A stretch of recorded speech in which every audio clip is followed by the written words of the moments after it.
బాధ్యత.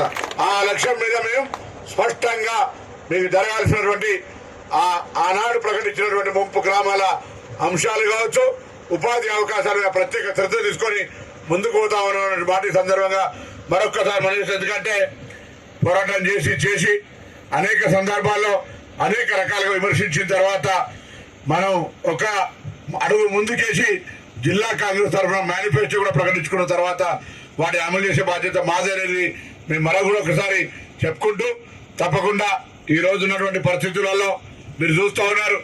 ఇప్పుడే ఇంతకుముందు చెప్పినారు, ఊర్లో ఎవరైనా వస్తే చాలా ఇబ్బందికరమైన పరిస్థితులు ఉండే. స్వేచ్ఛ మనం తెలంగాణ సాధించుకున్నాం, కానీ స్వేచ్ఛ లేకుండా భయంగా బతుకుమనుకుంటూ బతికే పరిస్థితి ఉండే. ఇవాళ ఏ అవసరం లే, కోరలున్న కోరలు విని మీరంతా ప్రజాస్వామ్యంగా స్వేచ్ఛగా మీ అభిప్రాయాలను చెప్పేటువంటి అవకాశం ఉంది. మమ్మల్ని కానీ, శ్రీరంగం కానీ, సత్యం గారు కానీ, అవసరం ముఖ్యమంత్రి గారు కానీ, ఇలా అసెంబ్లీలో కావచ్చు, సెక్రటరీ ఆ దానికి భయపడి పబ్లిక్ అథారిటీ పరిశాన్ అయిపోయేటువంటి పరిస్థితులలో ఉన్నాం. తప్పకుండా అందరికి స్వేచ్ఛగా మీ సమస్యలు చెప్పుకునే విధంగా మరొక్కసారి అవకాశం కలిగింది. మా బాధ్యత కూడా ఇయ్యడానికి అనేక అంశాలు, ఆ గ్యారంటీల మీద కావచ్చు, అనేక అంశాలుగా ఉంది. మీరంతా ప్రజాపాలన అప్లికేషన్ పెట్టినారు. ఇప్పటికే మరి మహిళలంతా అక్క చెల్లెళ్ళు ఉచితంగా బస్సులో ప్రయాణం చేస్తా ఉన్నారు.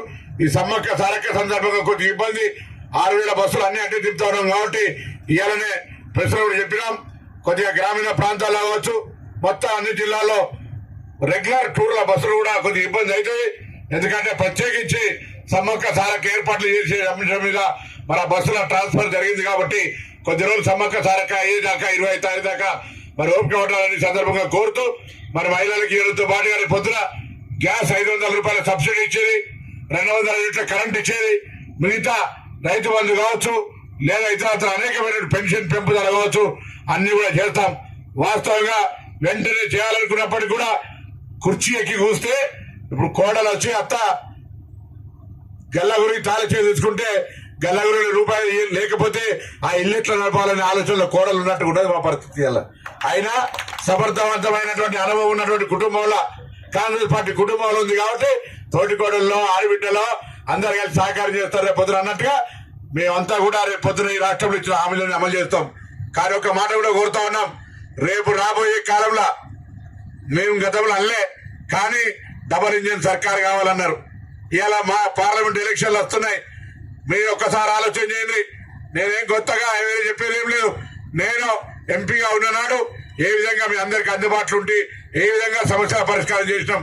దాని తర్వాత వచ్చినటువంటి ఎంపీలు ఇద్దరు వాళ్ళ 10 సంవత్సరాల పనితనం, నా 5 సంవత్సరాల పని మీద చర్చకు రమ్మని, అదే శివాజీ విగ్రహం అయితే శివాజీ విగ్రహం, గాంధీ విగ్రహం అయితే గాంధీ విగ్రహం, ఎక్కడంటే అక్కడ చర్చ కంటే ఎవరు వచ్చేది లేదు. ఏం చేసిరో చూపెట్టి మనం అడుగుతా ఉన్నాం.